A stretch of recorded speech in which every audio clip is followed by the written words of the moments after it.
তো finally guys আমরা এবারছি বর্দল স্কুলের মাঠে। তো আমরা জানি বিগত কয়েক বছর ধরে একটা বিশেষ আকর্ষণ থাকে সরস্বতী পূজার লইয়াছিরা।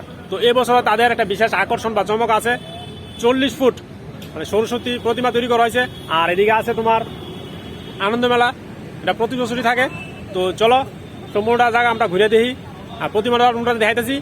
আর যদি আজকের ব্লগটা তোমার কাছে ভালো লাগে, লাইক কমেন্ট সাবস্ক্রাইব এবং শেয়ার করতে তোমরা ভুলবা না। তো দেখতে থাকো।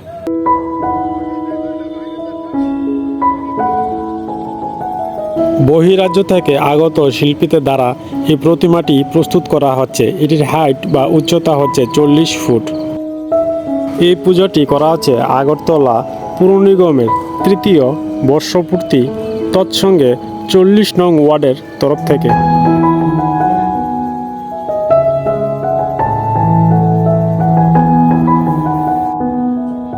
মণ্ডপ সজ্জা বা প্রস্তুতির কাজ এখানকার লোকাল কারিগর দ্বারা করা হচ্ছে।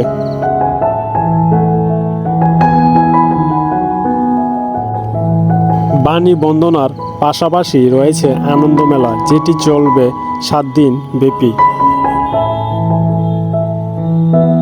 আজকের ব্লগটি আপনাদের কাছে কেমন লেগেছে কমেন্ট করে জানাবেন।